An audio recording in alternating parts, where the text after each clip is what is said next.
Jaya TV உறவுகளுக்கு இனிய காலை வணக்கம். இன்று நாம் கற்றுக்கொள்ளக்கூடிய ஒரு சிறப்பான ஒரு யோக பயிற்சி. யோகங்களுக்கெல்லாம் தலையாய யோகம் சொல்லுவாங்க. அதுதான் வாசி யோகம். வாசி யோகம் அப்படின்னா என்னன்னு பார்த்தீங்கன்னா, இப்போ வாசின்னு அப்படியே சொல்லிட்டே இருக்கும்போது பார்த்தீங்கன்னா, சிவான்னு ஒரு கட்டத்தில் திரும்பும். அதாவது அந்த சிவத்தோட போய் இணையிறது. அந்த சிவத்திலிருந்து தான் எல்லா உயிர்களும் தனியாக பிரிஞ்சு வந்திருக்குது. மறுபடியும் அந்த சிவன்லேயே போய் ஐக்கியமாகிறது. அதுதான் வாசி யோகம் அப்படின்னு சொல்லுவாங்க. ஸோ இந்த இடகலை பிங்களை சுவாசத்தை பற்றி நான் போன யோக நிகழ்ச்சியிலேயே சொல்லியிருந்தேன். ஸோ இந்த சுழுமுனை சுவாசம்னு ஒன்று இருக்குது. அந்த சுழுமுனை சுவாசம் அப்படிங்கிறது நடுநாடி சுவாசம்னு சொல்லுவாங்க. நம்ம தொண்டைக்குழி இருக்குது இல்லைங்களா, உள்நாக்கு ஒன்று இருக்கும். அது தலைகீழாக தொங்கும் சிவலிங்கம்னு சொல்லுவாங்க. அதுக்கு பின்னால் ஒரு ஓல்ஸ் இருக்கும். அது திறக்கப்படாத வாசல், மூடப்பட்ட வாசல் அப்படின்னு சொல்லுவாங்க. ஸோ இந்த சுவாசம் ஓடிக்கிட்டு இருக்கிற வரையில் அந்த சுவாசம் இயங்காமல் இருக்குது. அந்த சுவாசம் ஓட ஆரம்பிச்சிச்சின்னா இந்த சுவாசம், இடகலை பிங்களை சுவாசம் நமக்கு தேவையே இல்லை.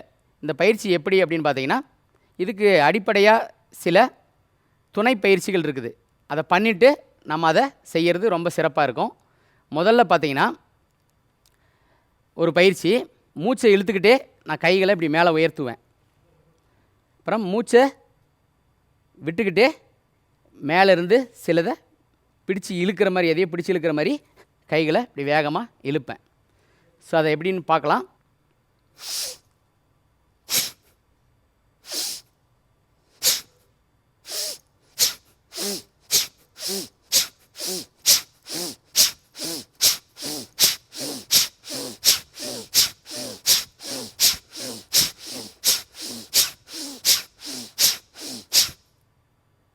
இந்த மாதிரி நம்ம அந்த மூச்சை இழுத்து ஒரு பிடிச்சி இழுக்கிற மாதிரி இதை நம்ம செய்யணும்.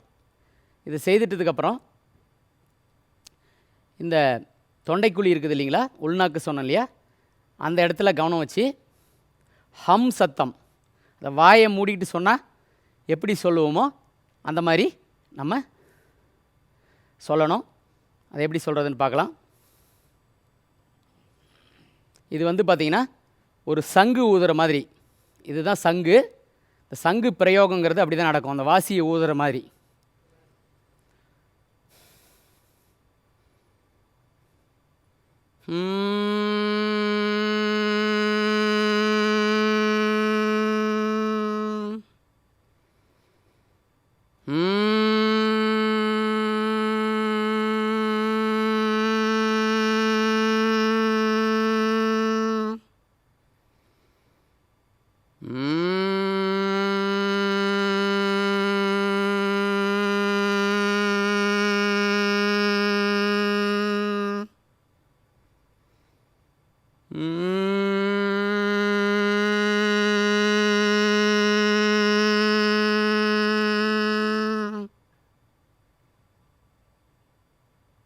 இந்த மாதிரி இந்த சத்தத்தை பிரயோகம் பண்ணும்போது உள்நாக்கிலிருந்து இந்த சத்தத்தை ஒரு சங்கு ஊதுற மாதிரி மனசில் கற்பனை பண்ணிக்கிட்டு ஊதணும்.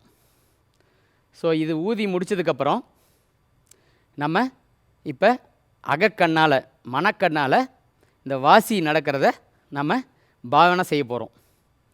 ஸோ அந்த மாதிரி செய்துட்டு வந்தாவே நமக்கு வாசி கை கூடும். அதுக்கு நேராக நிமிர்ந்து உட்காந்துக்கலாம்.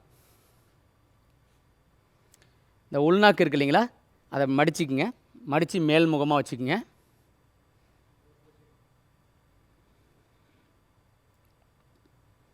அதை முடிஞ்சால் அந்த உள்நாக்கை தொடர மாதிரி கூட, இந்த நாக்கை மடித்து உள்நாக்கை தொடர மாதிரி கூட பண்ணலாம். எவ்வளோ முடியுமோ அவ்வளோ உள்ள எழுத்துக்கு மேல் நோக்கி வச்சுக்கலாம். ஆரம்ப கட்டத்தில் பயிற்சி பண்ணுறவங்க இந்த நாக்கை மடித்து அந்த நுனியை மட்டும் மேல் அன்னத்தில் படுற மாதிரி வச்சுக்கலாம்.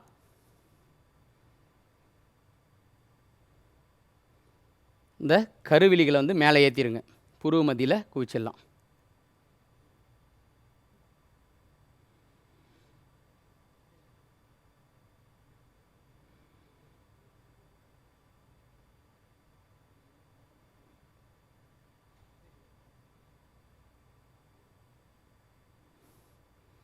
இந்த மாதிரி இருக்கும்போது அந்த உள்நாக்கிலிருந்து அப்படியே மேல்முகமாக வச்சுக்கலாம். உள்நாக்கிலிருந்து இந்த புருவ மத்தி வழியாக இந்த சகஸ்காரம் ஓப்பன் ஆகி இந்த பிரபஞ்சத்தோடு நீங்கள் கலக்கிற மாதிரி இந்த சுவாசத்தை எடுத்துக்கிற மாதிரி பாவனை பண்ணிக்கங்க. இந்த சுவாசம் இந்த மாதிரி கண்ணை உயர்த்திட்டு மேலே நாக்கை மடக்குனீங்கனாவே இந்த சுவாசம் லைட்டாக தடைபடும். இந்த ப்ராக்டிஸில் வந்து நமக்கு வாசி கை கூடிடுச்சுன்னா இந்த சுவாசம் வந்து கம்ப்ளீட்டாக வந்து நின்றுடும். ஸோ இந்த உள் சுவாசம் நடக்க ஆரம்பிச்சிடும். வெளி சுவாசம் நமக்கு தேவைப்படாது. இந்த கொரோனா போன்ற நோய்கள்லாம் வந்துச்சு. ஸோ அப்போல்லாம் அந்த மூச்சு காற்றுனால தானே ப்ராப்ளமே வந்தது. ஸோ அந்த காற்றே நமக்கு தேவையில்லை. இந்த வாசி கை கூடிடுச்சுன்னா நம்ம உள்ளுக்குள்ளேயே ஓட்டிக்கலாம். இது பாவனையில் இது சில பேர் வந்து பயிற்சிகள் வந்து இப்படி ஊதணும், அப்படி ஊதணும், இப்படி இழுக்கணும் அப்படின்லாம் சொல்லுவாங்க. என்னை பொறுத்த வரையில் இந்த மனக்கண்ணால் நீங்கள் ஊதுனீங்கனாவே போதும். ஒரு ஸ்டேஜில் அது ஓப்பன் ஆகும். இந்த உள்நாக்குக்கு பின்னால் இருக்கிற அந்த வாசல் திறந்து, இந்த புருவ மத்தி வாசல் 3வது கண் திறந்து, இந்த உச்சி திறந்து நமக்கு அந்த முழுமை வந்து கிடைக்கும். விட்டுடலாம் நார்மலாக. ஸோ இதுதான் வந்து பார்த்திங்கன்னா வாசி யோக பயிற்சி. அடுத்த யோக நிகழ்ச்சியில் அடுத்து ஒரு சிறப்பான யோக பயிற்சி முறைகளை கற்றுக்கலாம். நன்றி, வணக்கம்.